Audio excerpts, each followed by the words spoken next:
Unahin ko muna, mamaya na yung mga family members, ha? Unahin ko muna yung Senator Pimentel. Unahin ko muna Senator Pimentel, Senator Escudero,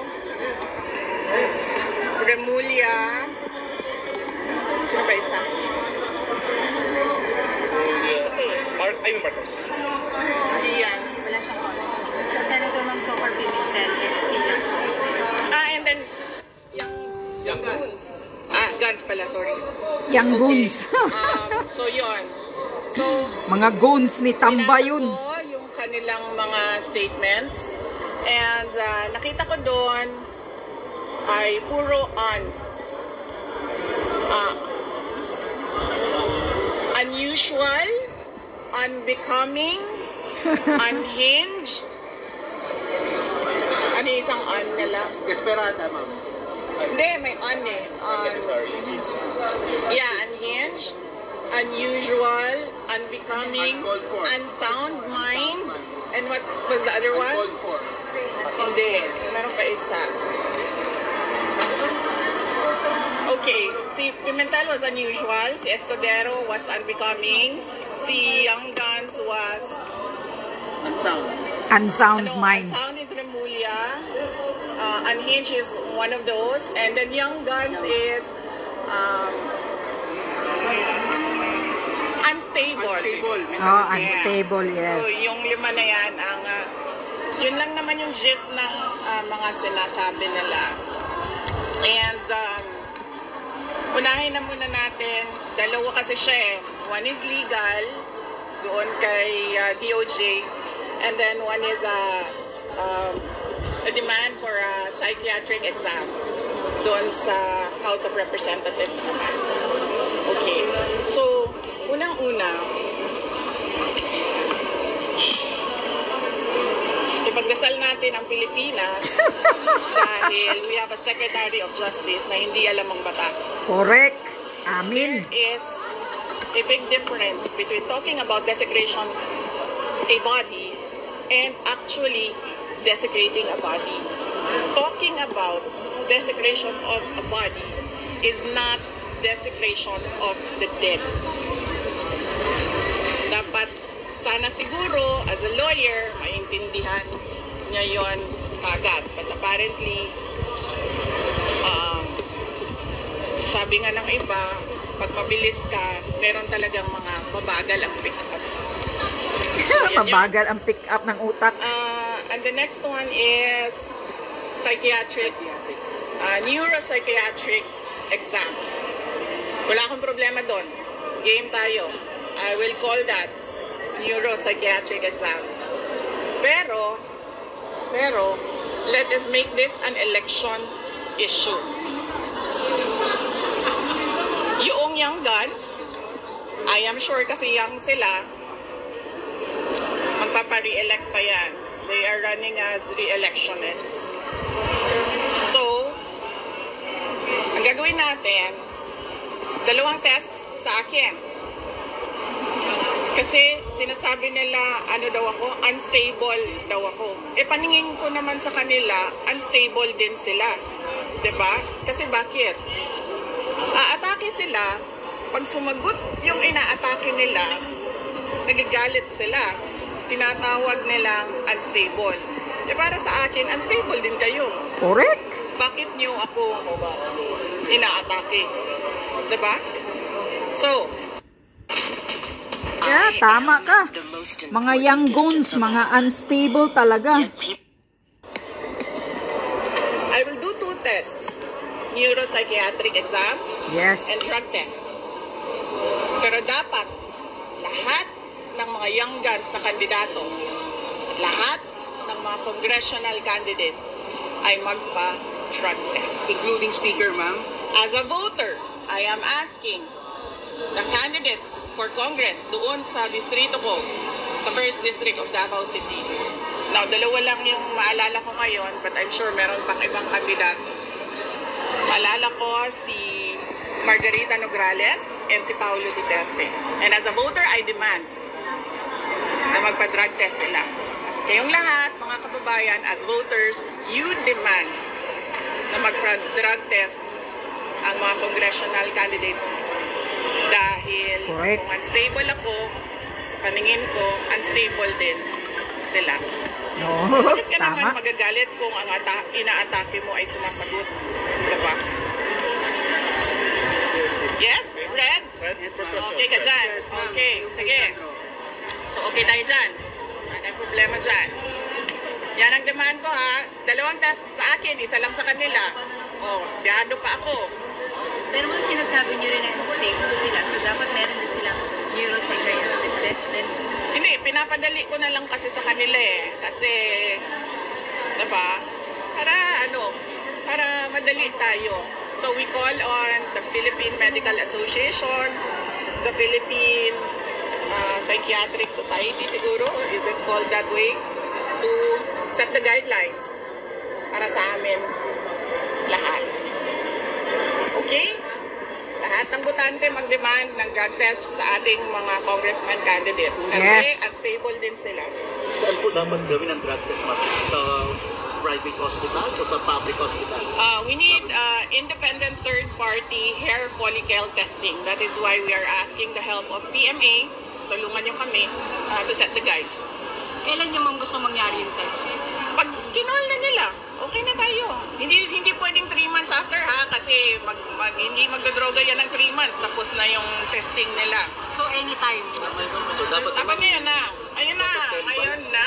Magpa-drug test tayong lahat. At dagdagan ko ang sa akin, neuropsychiatric. Game. Ayaw dyan. Ma'am, what if po ma'am sabihin ng young guns na you're just bluffing too, ma'am? I'm not bluffing. Pangalan ko nakataya dito. Nandiyan kayo lahat nakikinig at nakita na nagsabi ako. I'm not bluffing. Ma'am, may ganito ng reso before si Congressman Colong, pero wala man lang yung sound. Diba? Oh. Diba? Ayaw nila magpa-drug test. Bakit kaya? So hanggang congressional lang, ma'am, yung test. So yan. Okay ako. Wala tayong problema dyan. I will do your neuropsychiatric exam. And mind you, hindi yan first time. Naka-neuropsychiatric exam na ako dati nung nag-apply ako as PAW lawyer. And naka-neuropsychiatric exam na ako in a court case. So, pangatlong neuropsychiatric exam ko na ito na kung sakasakali, pag-i-call nila ang dare ko. Drug test sa inyo, dalawang test sa akin. Yes. So, unstable, unhinged, I'm becoming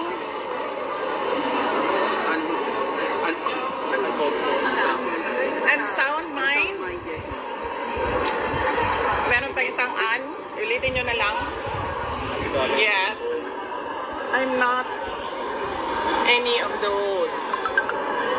Ang problema kasi ngayon sa mga politiko, they have never seen a politician who has nothing to lose.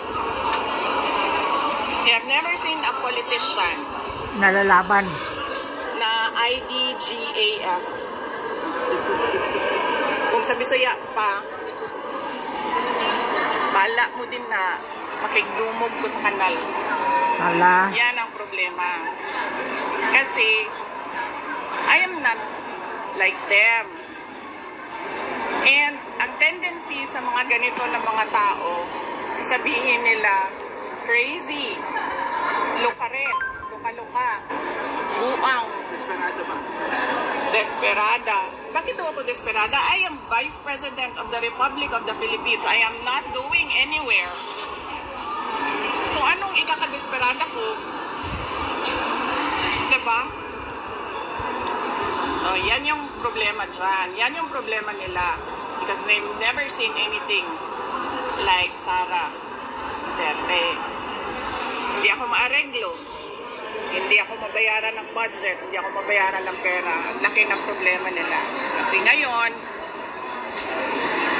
ayaw ko na tumahimik. Noon, walang nagsasalita kontra sa administrasyon. Ngayon, merong isang tao nagsasalita kontra sa... Nawawala ako sa aking... Sandali, saan ako? Doon sa... Tinatawag nilang buang. Tinatawag nilang luka-luka. They did that to MDS noon. Pero they cannot do it to me ngayon. Lahat ng psychiatric exam na gusto ninyo, let's go. Gusto nyo pa, televised ang exam, ang tests. So you're also challenging them na gawing televised ang test? Oh yeah. Dapat lang. Dapat nakalagay yan dun sa guide. Hindi pwedeng magsekreto-sekreto kayo dyan ng testing ninyo.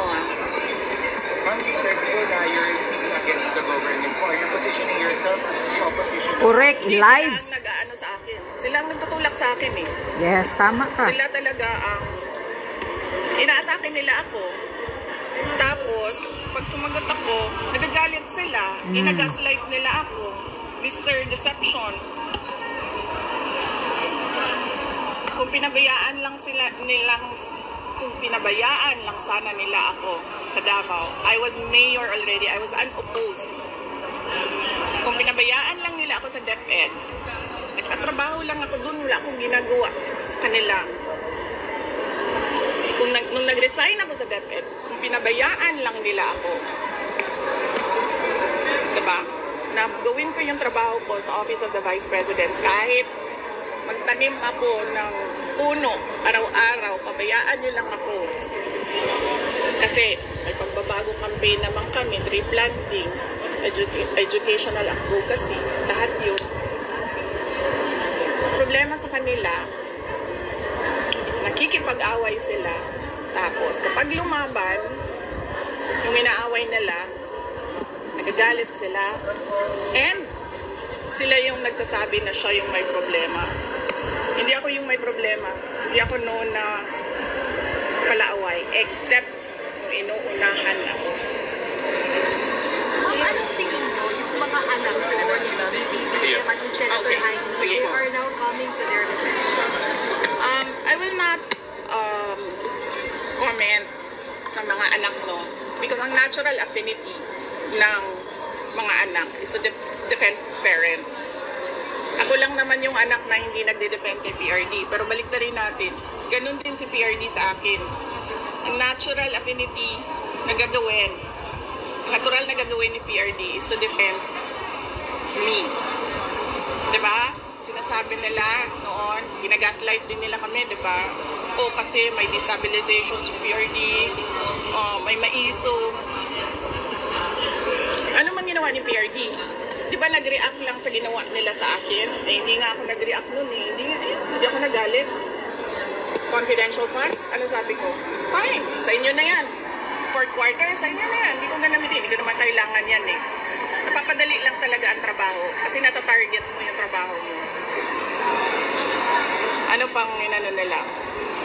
Security, kunin namin lahat. Ay, sa inyo na yan. Budget, kukunin nila lang. Sa inyo na yan. Nagalit lang naman ako noong yung nangyari doon sa graduate, yung namatay doon sa Davao City, sa tear gas, sa panggugulpe, at yung mga pinukpok na mga tao. And ngayon, nagalit ako. Kasi sa paghabol-habol nila sa akin, yung mga kasamahan ko, hinahabol din nila. Excuse ko na lang, let's give them privacy. But one is already in depression. One is already contemplating suicide. One is in the hospital. May isa hindi nakakatulog. I agree sa pagmumura ha. Hindi dapat magmura kasi may mga bata naririnig. Pero gago talaga yan sila. Ako, wala akong problema. Pero yung ibang mga tao dyan na hindi politiko, na hindi naman nila hinahabol, pero ginigipit nila. Ma'am, punot-dulo ng pag-atake. Punot-dulo ma'am ng pag-atake. Punot-dulo na pag-atake? Politics. Politika. Ano yan? Sinabi ko sa inyo, perpetuation in power yan. Gusto ko sana i-take up si Martin Romualdez pero nag-promise ako sa inyo, diba, na another time si Martin. Oo, sa susunod Susunod na. Ma'am, yung yapong politika, sabi po kasi ni Governor Matthew Panoto na pinersonal daw nyo yung dapat sana'y politika lang. I-review nyo. Ayoko na banggitin eh. Lahat ng pagmemersonal nila sa akin. Pero i-review ninyo lahat ng ginawa nila sa akin. Sila ang nauna. Kayo ang nauna. Bakit? Because of envy and jealousy. Yan lang sisira sa bansa natin eh. Are you talking here about Bisackian pala? Confidential. Hindi. Nagsimula ito pag-resign ko sa Lakas. Diba? Remember? Sinabihan ko siya. Martin. Sa ibang araw na. Kasi madami na kayong material.